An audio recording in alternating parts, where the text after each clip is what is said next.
Awesome. Okay, so Great. welcome everybody.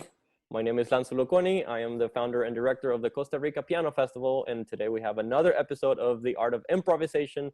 And today, other than my good friend, assistant director, composer, pianist, and professor, Dr. Luis Monge, we have the lovely and amazing Nahre Sol. Nahre, thank you for joining us today. This is such an honor. A I know pleasure. you've been part of our program in the past, and we've seen also your growth and the way that you've been navigating this world in a very unique way, and so it's very impressive and very inspiring. I appreciate that. And so thank you really for joining us today. Um, and so today we're going to talk about how improvisation can be a great gateway to composition and just overall enhancement of your creativity as a musician. And this goes for any instrumentalist out there, not necessarily just for pianists. But so the first question that I have, and for you, Nahre, and maybe Luis can chime in to this, is how can improvisation help in the process of actually creating your own music and writing it down and publishing later? But how does that, the beginning of that, having that skill at the beginning of the process, can help you for the rest of the process? I think it depends on what the circumstances of you writing that piece, because sometimes improvisation can catapult you into writing a new piece completely. So it's at the start of it, and sometimes it can help you continue. And for example, if you wrote a very simple motive already and you're trying to come up with ideas to maybe expand that material, see what's possible, I feel like improvisation is a good tool to use, just because it shows you all the possibilities in real time. Whatever happens while you're trying it out on your instrument, it's a safe zone, and then you can capture certain things that you liked and then reevaluate them to maybe refine the edges and go from there. Or on the flip side, if you just go to your instrument, something triggers you to even just play one chord or one line, one little thing, that can spark an idea and it can start from there. But I've had experiences of both. I don't know about you, Luis and Alonso. Do you guys usually start with the improv or the composition? Well, in my case, it happens once in as an improvisation, could be, but at other times it would start with a simple sketch, an idea that I really thought or had captured, because I sometimes capture some ideas from other music that I hear or music that I love. So, or new music that I'm exposed to. So sometimes is the improvisation as a process which starts or launches the composition, and other times is simply ideas that I take the time to write down or record, because it's very useful sometimes when I have an idea and you don't have you are in circumstances that you cannot simply write down. I record it, and this will be always very useful. I think also with improvisation, there are two things that I really like about it that only exists for it. Other than, of course, it's spontaneous and it's not guarded in any way. The immediacy of it, because when you're composing things to your advantage, of course, but things are slowed down because you're deliberately choosing each note, each little phrase, you're reevaluating it, you're revising it as you go. But when you're improvising, you don't have that time. So a lot of times your inhibitions they're not quite there. So a lot of other things that you may not have deliberately decided on ends up happening. And I think that there's sometimes it, of course, doesn't work, and then if you recorded it, you listen back and you think, oh man, that's that's rough. Or sometimes you decide to maybe even take elements of that. And also when you're improvising, it's you get to see what's it's related to that, but you get to see a wide range of what's possible, even if you reject it. Just to know that the music can maybe go this way in this direction or that direction, which is a hard thing to do, I think, with just composing slowly. And maybe a third thing is being a player, I think really helps, because there's a certain element of intuition that goes into how you approach your instrument and how you choose to write down or capture certain things, certain ideas. And it's very much related to how you feel the instrument, I believe. Of course, it's entirely possible, and many people do this as well, to compose completely away from the instrument and hear everything in your head first. But I find that as a pianist, it's very, it's almost like a pleasurable thing to have the instrument there to interact with. So Nahre, when you are when you start having some ideas, or maybe you've heard something and you're like, oh, I would like to explore that. And I remember, for example, during my school years, and actually I worked with Luis, which was amazing because I learned so much, is grabbing material from other things that you hear and transforming. And I know you do that a lot, in transforming it. And then giving it like different styles or different approaches, or even creating your own exercises. How much has that helped your creativity when it comes to now making your own music? It's just a natural process that I think I go through daily. Just as a player, whenever I'm playing classical repertoire, let's say, there are bits and pieces of things I find in the music that capture my attention in a way that's maybe separate from me playing it. So I look at a passage, for example, and say, why does that sound so interesting? And then I start to break it apart. And to understand it more, there are many things I do with it. Sometimes all I do is a simple analysis of it. Sometimes I literally break apart the different lines within it to try and see what are the different elements in here. And then to get fluent with it, I'll turn it into an exercise, which you see a lot, all these videos that I do on my channel that are related to my compositional process. It shows a lot of that. I'll take passages of Chopin, Bach, Scarlatti, whoever it is, and turn it into an exercise. And I think from the outside, people may think, why are you obsessing over exercises? It's actually not for the athletic part of it, although it helps with technique, and I do emphasize that in certain areas, but I find that it's just part of this whole thread of thoughts and ideas that lead to another. Just to give you an example, the other day I was looking at this passage, Chopin, from Opus 22. I was just thinking, okay, Andante Spianato, right? Yeah. And I was just thinking, it's really a simple thing, whether it's in triplets or with the ornaments, but why does it sound really sparkly when it's just a simple major scale? And so to take this example, which just happened yesterday, I was thinking, okay, the first thing is to identify that, oh, there aren't any dissonant notes here. It's just a simple major scale. And if you're looking at the triplet version, it may seem confusing if you look at it as a whole, but if you look at the top line and the bottom line, it's just the scale in dotted rhythms, but they're interlocked this way. So one is going and the other one is going. or the other way. And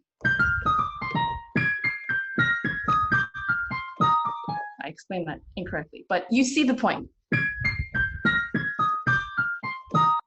So there's one point of understanding it. The second point is, oh, I noticed that whether they're tritones or fourths, if you take a scale and you have two lines, you start with the fourth or tritone, you're alternating, you're basically skipping every other fourth.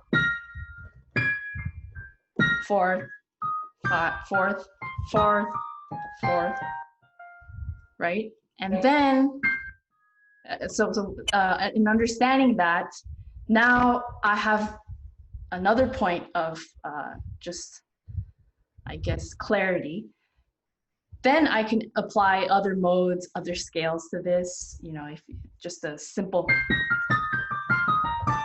if you want to turn it into a Lydian. I think I was doing, what was I doing? Yeah, I think it was this.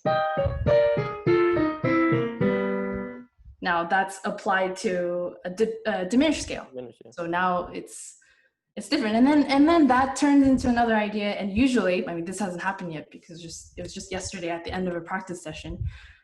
Something about that relationship of interlocked thirds, fourths with dotted rhythms separated into two lines, that might spark an improvisation that involves something like that. And then I may just record it on my phone, keep it there and forget about it, or revisit it sometime and then take something and say, well, wow, even if it's maybe one chord that comes out of that improv, then I have just one little piece of something to start, maybe a Sibelius file or put down on manuscript paper. Because I think once you get started, things naturally happen. But why those ideas initially come to us, it depends on a lot of different things. And I find that this type of process helps with that.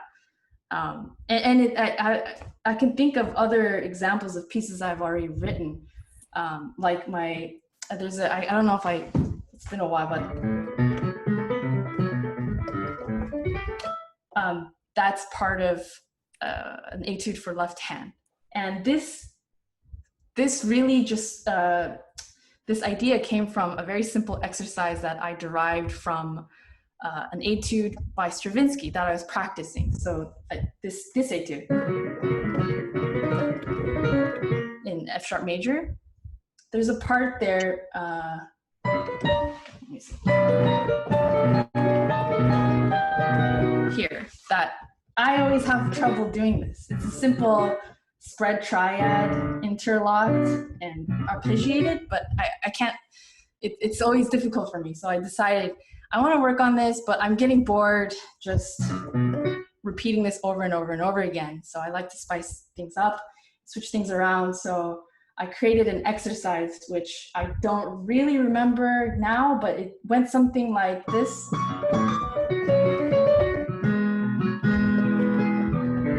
Something like that. Something like that.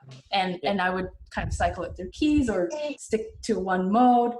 And from that, I got so used to this, or whatever iteration of this it is, that the first three notes of that etude got started that way. And this is an example of me just playing around with literally that type of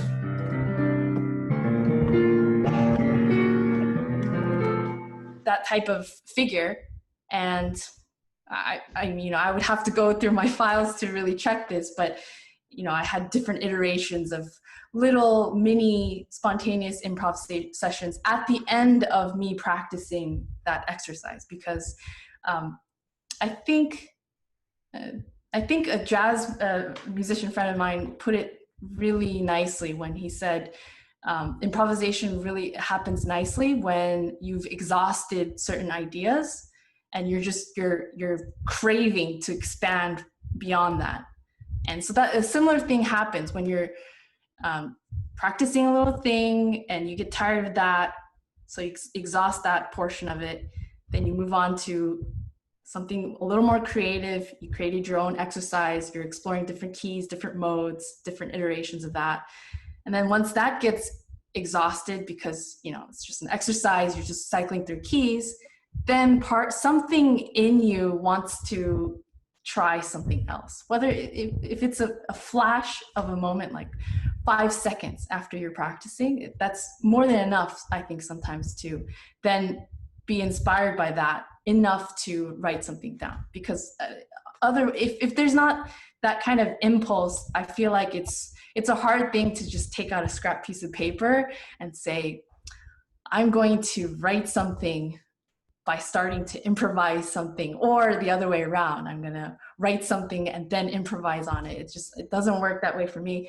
And also it could be just part of the weird mashup of my background in terms of starting out as a classical pianist and focusing on repertoire and not really exploring the improvisation world until probably like 4 or 5 years ago. So that's the way I interact with improvisation. I can imagine those that are a lot more fluent improvisers, the process could be different. And I understand, Luis, you're very fluent at improv. Luis is a master at this. Well, let me add something. The friends are participating here. Unless my experience in more than 2 decades, giving some follow-up on different processes, accompanying different young pianists, and searching for their own ways to become skillful players, and others more creative. They explore improvisation and composition. My experience is my own, and of accompanying others, is that unless you explore that type of architecture, music structures, figures, unless you explore and extend or expand, very few players really digest technically what they are playing. And very often is the case that because they don't really digest, they don't understand and comprehend, visualize what is it about this figure, this structure. Unless they do that, only very few really come to be master these figures. Only very few for other reasons. But mostly it's the case that, and it's fun, actually. It makes you happy to fool around, because we are all children until we die in a certain way. And we don't want to get grounded. When we sit down at the piano, it's not a matter of suffering and getting grounded because you have to stay there for hours. We need that spiritually. We need to have fun, and exploring that gives you that sense of making it your own, and that's something that is such a worth the process and the effort, that you don't feel actually that it's a great effort. It's just like playing like a child. And once I have helped so many young players to master technically things by, of course, there are certain parameters that go with the kit, belong to the kit, of course. But unless you explore it and make it your own, very often is the case that people have very hard time to master it technically, because once you know exactly what it's about, how it's made out, so you really master it, and you have more fun, because it is not the passage like many players on stage suffer. This is the thing that make here's these are the measures that make it difficult for me. No, why? if you master the like if you master some words and you put them together to say something nice to somebody, you don't have to suffer or to be afraid you are making it wrong, or ruining your occasion. So that's my experience. So I just wanted to add to that experience that was commenting Nahre, her experience, that it's very, very important, and it's nice, it's fun to explore and expand on this structures, figures, technical passages, whatever. So you make it your own. Right. It's also a great way to experience this sense of freedom. Yeah, last week we were talking about. Oh, sorry, go ahead, Luis. Yeah, just a few words, and that's the beginning of probably the intention for somebody, the intention of composing something, of creating something, because you discover sometimes that people really want to express themselves. They don't know it, so you can be like a sponsor for them to discover what they have inside. But having plenty of pleasure playing a Chopin ballade or a Rachmaninoff etude, beautiful masterworks, of course, but going beyond that, they will discover that they really have that need. They can experience the pleasure of expressing themselves, and this is the trigger. Fooling around with the stuff. I have a question for you.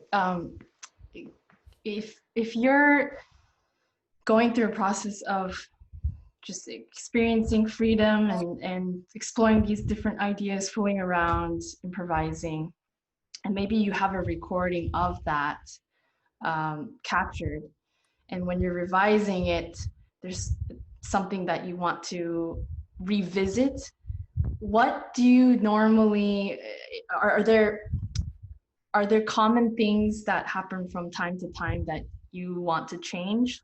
Like, for example, you tend to change the harmony more, or reevaluate the tempo more, or do you see any type of pattern there, or it depends? It depends, but I would say shortly, mostly what I revise, or I feel that I would have done better, is not necessarily related to the hardware, not to the harmony or the melody. It's more the story. Right. Usually what I think and what I feel, what I get, the feedback that I get of revising it, is that I could have done better in the story, the thread. You were saying something about the thread, not just the hardware, the lines, but more the story, like a writer, like the novel. Sometimes I think I failed in putting the right things there, so to make it more coherent. That's in my case mostly. But of course, somebody that is beginning is just starting with getting confident about expressing him or herself. Of course, probably there will be a lot of stuff that he or he will like to just send it to the trash, because there are lots of things that we have to know about harmonies, about melody construction, about motives and things like that. And that's normal. So when we start cooking, the first time you will probably send to the garbage the first rice that you're trying. So it's the very, very, very first time, unless you have an expert, a chef aside, that is telling you exactly what to do. So it doesn't matter. You have to send it to the garbage sometimes. In my case, after years and years, of course, sometimes I think, oh, this chord or this combination would have done better to connect here, but it's not usually the case. Mostly, the most difficult thing, the most challenging thing, you know, like a writer, the thread of the story. Yeah, right. Well, what a great answer. That's such a great point. I might add that even sometimes in the reverse, I find it so hard to recapture how something was played when it was improvised. Like for you know, any type of idea or any type of phrase or sound, sometimes it just works or worked better in that moment. And when you look at it again and try to recreate it into a composition that will be played again and again deliberately, it's just not the same, even with the same exact notes. So in those instances, I find it inevitable that you have to change maybe something, because that idea only worked the way, there's some subtle thing that happened in the moment that made the artist or myself play it that way. Do you ever find that happening as well? Just the manner of playing as well? Yes, I do. Yes, it's also the case. Yes, I suggest in other terms, going to a different field, I suggest always for the beginner to start exploring with simple patterns, because it's like everything. It's like a new language.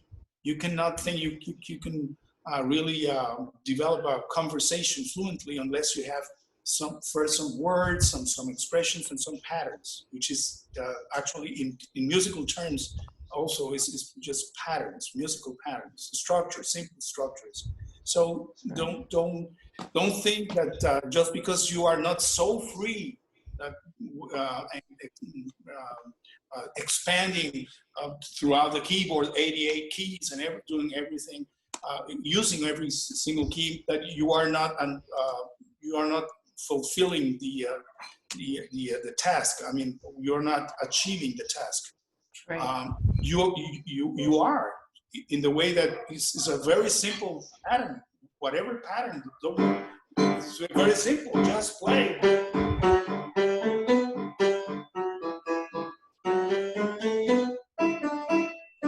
And play, even with one finger, whatever, especially when it comes to children, that they don't like, and it's not very advisable to always tell them, this is wrong, this is not the right finger, this is not the chord, this is not the rhythm. Right. Let them just express themselves with whatever rhythm and whatever meter. It doesn't have to be 4 quarters, it can be 4.5 quarters, if that's the way they feel, right? Because the process will naturally lead to the sense of form. The sense of form that's another challenge. And I can go back to your question, that sometimes when I revise things that I have done, and I am very proud of, but I think sometimes I mess it up a little bit in the form, because that's a challenge, to have the complete structure and well-rounded. That's a challenge. Yeah. Well, what a great way to bring this together. What you said, Luis, and it's something that we've been doing in the previous weeks, is how to use these elements. Like we started with melody, then we did another episode in harmony, then we did stuff about scales and arpeggios, and then how to use like very simple things, very simple elements, and just do tiny little improvisations, tiny little patterns, and then grow from there. And then it'll sort of work itself out in a way, right? Because you'll grow at your own pace, you'll discover things on your own. And I feel like, Nahre, in your case, this was like a very personal journey. Like, you didn't necessarily have like an official instructor. You were actually curious, and you reached out to people that knew a lot of stuff, and you started documenting all of this. So I think there's a very valuable lesson here for everybody, that you can discover new things about music, and like you did it in your own unique way, and Luis does it and did it before in his own unique way, and you know, there's always possibilities out there to Sure. just discover things on your own. It doesn't have to be boring. You don't have to play the exact same scale every day. You don't have to do the exact same warm up or warm down, or it's or cool down. I mean, it can have an infinite amount of possibilities. Yeah. So from here, because I think we're already running out Yeah. of time. I think we have Sasha here again. He's eager to join the conversation. Hi. So Sasha joined us, I think last week, and I think the week before. He's been a Yeah, I was here follower. last week. Yeah. Yeah. So one time. Sasha, Yeah. did you have a question or any comments that you want to share? Yeah, I have a couple comments. I joined a little bit late, but there was a conversation about exploration and how important is that to launch someone's journey in the exploration process, because for young students and for older students, it's sometimes it's stifling to be always complying with the rules, with how the scale has to be played. And so I was just joining that segment where Dr. Luis was talking about being a sponsor of someone's creative journey, and I really like that. And then I caught the notion of the story, which is very important as well. Like we even the melody construction can be seen as a story, as a small storyline, which then can be developed into larger structure. And that's something I'm working myself as well. And also Nahre, I mentioned that sometimes it's difficult to capture exactly what you just played. And so this has also been my process and my exploration, how to actually extract those ideas and how then to put them in a coherent form that it can develop into a composition. And sometimes I just let myself play without agenda of composing. I just like, okay, I'm not doing the production process here. I'm just having fun. And that takes away all the pressure. And I just let myself play whatever comes in my mind in any style. And then once in a while, I'll just turn my phone on with video recording, and then I store those materials and eventually review them to further develop those ideas. But I think the process of ideas, the generating the ideas itself, is so powerful that I encourage everyone to do it as much as possible in their creative fields. And as far as the skills, just a quick practical advice to anyone who learns scales or anyone who teaches scales. We used to do the same fingering all over and over and over. So I think that we, as improvisers, as creative musicians, we have to explore different alternative fingerings. And I am developing an approach of five finger patterns in all 12 keys, where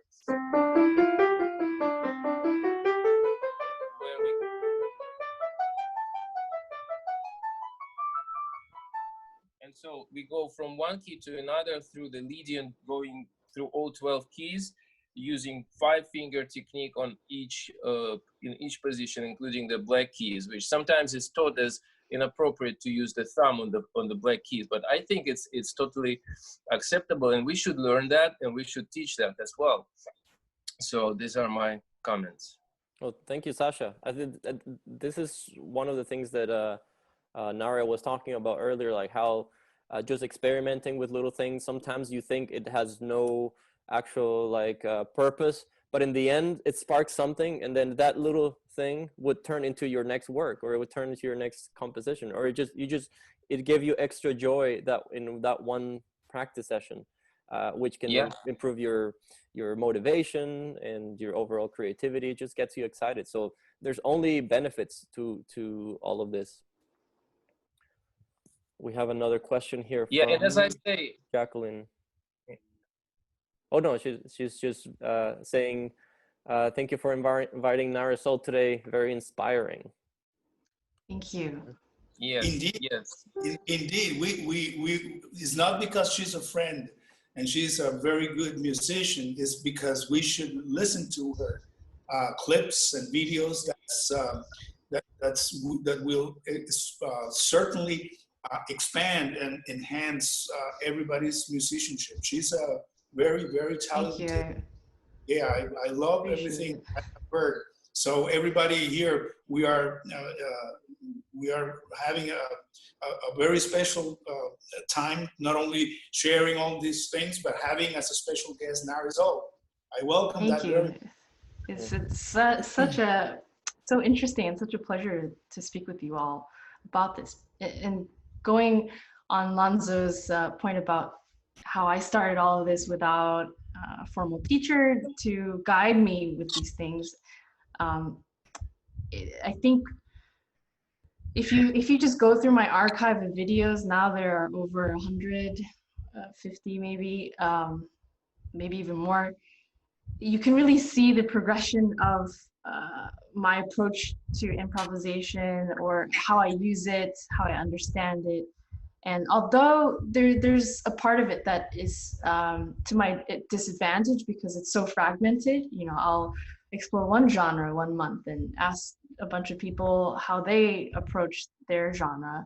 And then I'll listen to a completely different type of music the next month. And so a lot gets lost and a lot is left unexplored.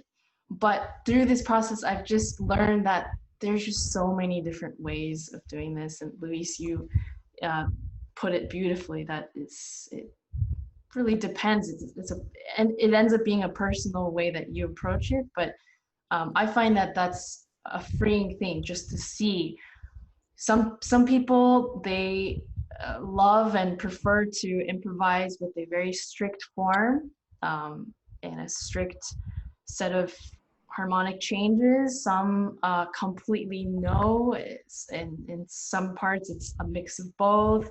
Maybe different instruments have different ways of incorporating improvisation into performance as well. There's just so many different things, and I would encourage anyone exploring this to look around and not just stick with one thing, and try them out for yourself as well, not just know about them. You know, I cycle through days where I would just make myself learn a jazz tune and try improvising with the backing track or using the exact changes. And then the next day, the parameter that I give myself is, you know, just improvise anything, but for 20 minutes or 10 minutes.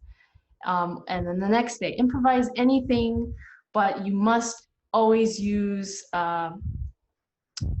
know, a fourth that circles around, or I don't know, something like that. Or the next day, use this mode or these two modes only. And even though I think it's sometimes great to just have a completely open-ended session where you just say, whatever goes, goes. As a beginner, a semi-beginner into this world, I find that just having one little thing, like an instruction that I can just pin on the bulletin, then that allows me to be free in all other regards. Yeah, absolutely. Thank you so much, Nahre. And this, I mean, we could talk about this for hours and days, and we do want to know more about you. So, well, tell everyone where they can find you, when they can find your work, what you're doing. If you have any plans, please share with us what's going on with you. The best place is simply on YouTube. Just type in my name. My channel will come up. You'll see an archive of videos. And again, you can see the whole journey. lately, since last year, I've been making extra videos that are available to my Patreon audience. And those are a lot less editing heavy, because on my YouTube channel, I really love exploring the film aspect of things. So I do a lot of extra videos there. And what have I been working on lately? I've been recording original pieces of mine, finally. It's been a long time coming, but just been self-producing an album. Thank you, Nahre. So for those of you who are interested in developing this skill, in getting better, not only creatively, but also technically, utilizing this as tools for overall musical growth, please consider signing up for the Costa Rica Piano Festival. We've had an improvisation workshop since the very beginning of the festival, because we realize that this is a very important skill, a very important tool that can help you increase your level and just overall joy of your instrument. So if you want to know more, you can visit our website, CostaRicaPianoFestival.com. Thank you, Luis, so much for everything. Thank you, Nahre. We are so honored to have you, and for being so inspiring. And for everyone else that's watching, also please follow us on Facebook and Instagram, Costa Rica Piano.